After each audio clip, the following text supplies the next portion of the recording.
Assalamualaikum warahmatullahi wabarakatuh. Perkenalkan, nama saya Rafista Apinsyah Syahira. Saya dari kelas 11 TKJ 2 SMKN Negeri 2 Purwakarta. Di sini saya akan menjelaskan tentang dasar-dasar jaringan komputer. Yang pertama ada jaringan komputer. Apa sih itu jaringan komputer? Nah, jaringan komputer adalah sistem yang menghubungkan beberapa perangkat komputer agar bisa saling berkomunikasi berupa pertukaran. Dengan jaringan ini, perangkat seperti komputer atau server lain disesuaikan terhubung baik di dalam atau di suatu tempat, misalnya di rumah, di kantor, atau di tempat yang sangat jauh seperti antar negara. Di sini juga ada cara kerjanya. Di sini ada router, ada ISP, komputer server, switch, dan komputer klien. Nah, contoh di sininya tuh ada klien-klien itu juga komputer ini yang terhubung ke switch. Nah, di sini juga ada server, ada router yang terhubung kepada ISP atau Internet Service Provider.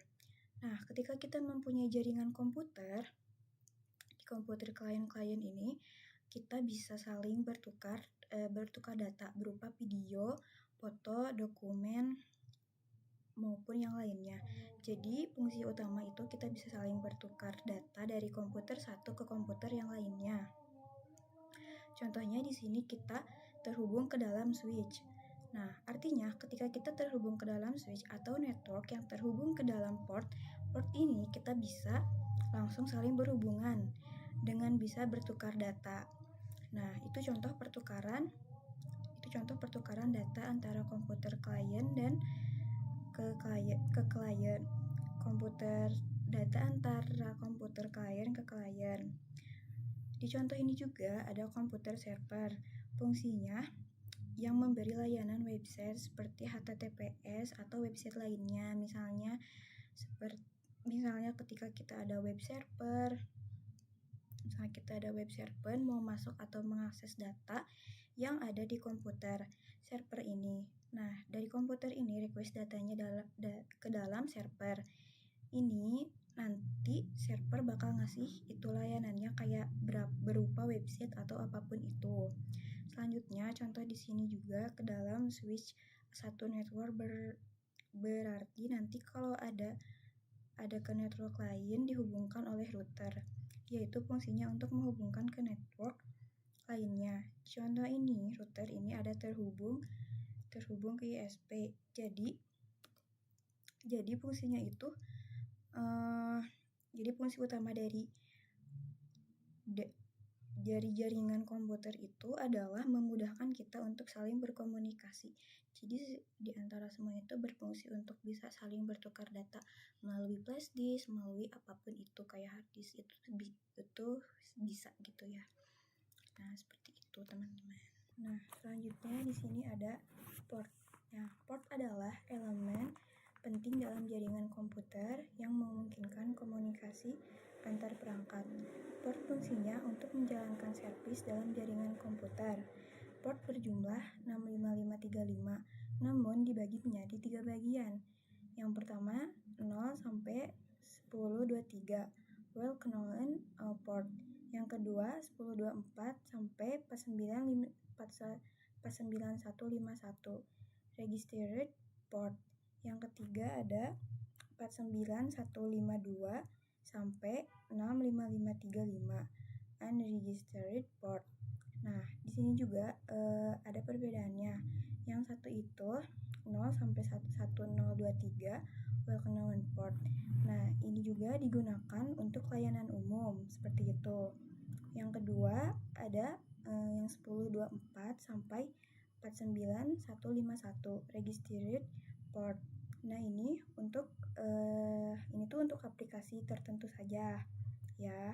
Yang ketiga ada 49152 sampai 65535, unregistered port. Nah, ini tuh yaitu port private atau sementara yang biasanya itu digunakan untuk koneksi sementara saja seperti itu. Selanjutnya di sini ada oscillator. Apa sih oscillator? Oscillator singkatan dari Open System Interconnection adalah sebuah model arsitektural yang dikembangkan oleh International Organization for Standardization untuk menyamakan komunikasi di setiap antar perangkat. Nah, di OSI layer ini terbagi menjadi 7 bagian, yaitu yang pertama ada physical, yang kedua ada data link, yang ketiga ada network, yang keempat ada transport, yang kelima session, yang keenam presentation, yang ketujuh application. Nah, fungsi physical itu mengatur data dalam bentuk sinyal. Yang kedua, data link. Fungsi data link yaitu pengendalian akses ke media dan dideteksi kesalahannya. Yang ketiga ada network. Fungsi network itu menentukan jalur melalui jaringan dan mengelola alamat IP untuk transmisi data. Yang keempat ada transport. Fungsi transport itu mengatur pengiriman data end-to-end. Yang kelima ada session. Session yaitu mengatur dan menjaga koneksi antar dua perangkat. Yang keenam ada presentation. Nah, presentation ini fungsinya mengubah format data agar data dibaca oleh layer-layer lainnya. Yang ketujuh ada application. Nah, application itu menyediakan antarmuka antara aplikasi pengguna dan jaringan seperti web. Nah, gak perlu kalian semua paham tentang 7 ini. Kalian bisa memahami 3 layer saja, yaitu physical, data link, dan network. Karena ini adalah layer yang masih bisa disentuh atau dilihat saja. Seperti itu. Address. Apa sih itu IP? Nah, IP itu adalah protokol dan address itu adalah alamat. Jadi IP address itu adalah alamat protokol. Nah, itu IP address untuk komunikasi antar perangkat jaringan. Nah, IPv4 ini total bitnya adalah 32 bit dan terdiri dari 2 bagian, yaitu IPv4 dan IPv6. Nah, IPv4 itu terbagi menjadi 4 blok. Each block has 8 bit. Nah, jumlah max host itu ada 4, 294, 967, 296 SS. Seperti itu. Di sini juga ada MIC. Apa sih MIC address? MIC address singkatan dari Media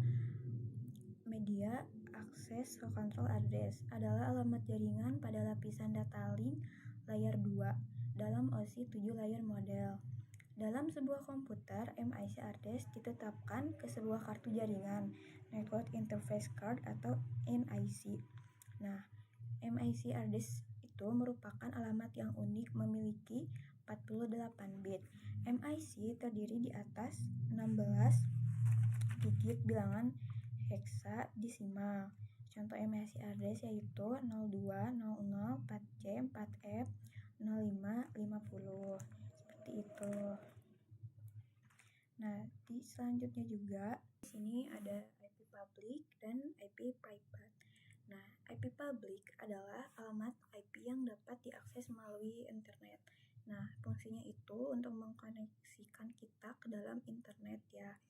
Nah, kalau IP private adalah alamat IP yang digunakan dalam jaringan lokal atau pribadi seperti jaringan rumah, kantor, atau perusahaan. Nah, untuk penentuan IP privat namanya itu RIPC 19name. Nah, itu dapat dari 10.00 sampai 10.255.255.255. Nah, nomornya itu 16 seperti itu. Nah, IP public juga didapatkan dengan cara ya kita harus berlangganan gitu ya. Terus juga IP public itu yang mengatur namanya Internet Assigned Numbers atau yang disebut IANA.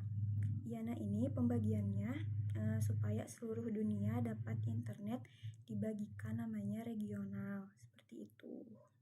Selanjutnya di sini ada RIPC 4632.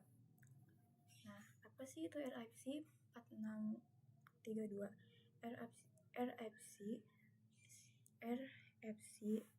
4632 adalah dokumen standar yang mendefinisikan aturan untuk mengalokasikan alamat IP versi 4, yaitu IPv4.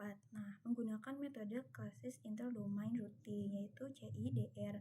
Tujuan utama dari RFC 4632 adalah mengatasi keterbatasan pada pengalamatan berbasis kelas A, B, dan C, agar itu tidak bentrok seperti itu. Selanjutnya ada subnetting. Apa sih itu subnetting? Subnetting adalah cara untuk memisahkan atau mendistribusikan IP address. Fungsi subnetting adalah membagi jaringan besar menjadi jaringan-jaringan kecil atau subnet untuk mengoptimalkan alokasi alamat IP, meningkatkan keamanan, dan memisahkan lalu lintas jaringan. Nah, tujuan utama subnetting itu adalah menghemat alamat IP, mempercepat proses routing, serta meningkatkan efisiensi dan manajemen jaringan dengan meminimalkan lalu lintas antar subnet. Nah, subnetting itu terbagi menjadi dua kelompok, yaitu network dan network ID dan broadcast. Nah, network ID itu adalah identitas suatu kelompok IP atau subnet. Kalau broadcast itu adalah alamat IP yang digunakan untuk memanggil semua IP dalam satu kelompok.